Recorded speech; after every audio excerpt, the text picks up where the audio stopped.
Hi అండి, welcome back to my channel. ఈరోజు ఈ వీడియోలో మన ఇంట్లో దొరికే ఖాళీ water bottles, drink bottles waste అని పక్కన పడేసే వాటితో మీకు కొన్ని ఐడియాస్ అయితే షేర్ చేస్తాను. ఫస్ట్ టైం నా వీడియో చూస్తున్నట్లయితే లైక్ చేసి సబ్స్క్రైబ్ చేసుకోండి. ఇంకా లేట్ చేయకుండా వీడియోలోకి అయితే వెళ్ళిపోదాం. ఫస్ట్ అయితే బాటిల్స్ పైన ఉన్న కవర్ తీసేసుకొని ఇలా కట్ చేసుకున్నాను. ఇప్పుడు వాటికైతే ప్లాస్టర్ అయితే వేసేసుకోవాలి. పైన మనకి చేతిలో గీసుకోకుండా ప్లాస్టర్ అయితే వేసుకుంటున్నాను. ఇలా అన్ని బాటిల్స్కి ప్లాస్టర్ వేసేసుకొని ఇలా ప్లాస్టర్ వేసుకొని డబల్ టేప్ తీసుకొని బాటిల్ టు బాటిల్ జాయింట్ చేసుకొని వేసుకున్నాను. చూడండి, ఒక మంచి ఆర్గనైజర్ అయితే రెడీ అయిపోయింది. వీటిని నేను స్పూన్స్, చాక్స్, గరిటెలు పెట్టడానికి యూజ్ చేసుకుంటున్నాను. మీరు ఎలా అయినా యూజ్ చేసుకోవచ్చు. నేనైతే ఇలా ఆర్గనైజ్ చేశారు. చూడండి ఎంత బాగా రెడీ అయిందో. ఇప్పుడు ఇంకో బాటిల్ తీసుకొని ఇలా కింద భాగాన్ని అయితే చిన్నగా కట్ చేసుకోండి. కొంచెం సరిపోతుంది.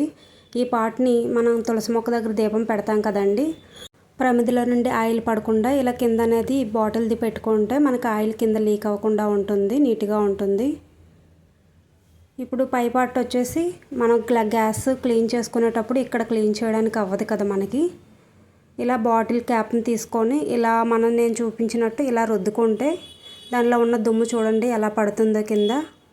ఇలా క్లీన్ చేసుకోవచ్చు. నెక్స్ట్ టిప్ అండి, మనం ఇలా చిన్న చిన్న డబ్బాల్లో ఏదైనా పప్పులు, సరుకులు వేసుకునేటప్పుడు చూడండి కింద పడుతూ ఉంటాయి, వేయలేము. వీటి కోసం బాటిల్ ఇందాక కింద కట్ చేసుకున్నాం కదా, ఈ పై పార్ట్నేమో ఇలా మూత తీసుకొని మనం ఇలా వేసుకున్నామంటే పప్పులు అవి డైరెక్ట్గా అందులోనే పడతాయి. ఒకటి కూడా కింద పడకుండా మంచిగా బాటిల్లో అయితే వేసుకోవచ్చు. ఎంత చిన్న డబ్బాల్లో అయినా ఈజీగా స్టోర్ చేసుకోవచ్చు ఇలా. నెక్స్ట్ టిప్ అండి, మనకి గ్యాస్ ఉంటుంది కదా, చూడండి మనం కడిగేటప్పుడు అవి పాడైపోతూ ఉంటుంది, జిడ్డు పడుతూ ఉంటుంది. ఇప్పుడు వచ్చిన బాటిల్స్ మూతలతో ఈ గ్యాస్ కింద మనం స్టవ్ కింద పెట్టుకున్నామంటే వాటర్ వేసిన గ్యాస్ క్లీనింగ్ చేసినప్పుడు నీట్గా ఉంటుంది, కింద అనేది పాడవకుండా ఉంటుంది. ఇలా మూతలన్నీ ఒకే సైజు తీసుకోవాలి. అప్పుడే మనకి గ్యాస్ స్టవ్ సమానంగా ఉంటుంది, లేదంటే ఒక సైడ్కి అనేది ఉంటుంది. చూడండి కదిపినా ఏం కాదు ఇప్పుడు అన్నీ ఒకే సైజు తీసుకుంటే. నెక్స్ట్ టిప్ వచ్చేసి ఇంకో వాటర్ బాటిల్ తీసుకొని గాజులకి అయితే ఆర్గనైజర్ చేస్తున్నాను. ఇలా మధ్యలో కట్ చేసుకొని కొంచెం కిందకి గ్యాప్ ఇచ్చి కట్ చేస్తే సరిపోతుంది, ఫుల్గా కట్ చేయకుండా. ఇలా కట్ చేసుకున్న వాటిల్లో గాజుల్లో అయితే స్టోర్ చేసుకోవచ్చు మంచిగా.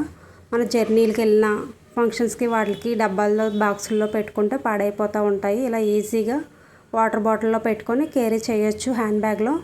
వన్ సైడ్ అయితే ఇంకా లూజ్ అవ్వకుండా నేను ఇలా టేప్ వేసుకున్నాను. ఇంకా వన్ సైడ్ మనకు ఓపెన్ చేసుకొని బ్యాంగిల్స్ అయితే తీసుకోవచ్చు.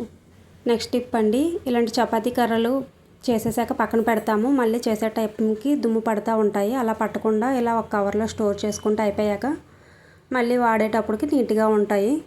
ఈ ఐడియాలో మీకు ఏ ఐడియా నచ్చితే నాకు కామెంట్ చేయండి. ఈ వీడియో మీకు నచ్చితే లైక్ చేసి సబ్స్క్రైబ్ చేసుకోండి.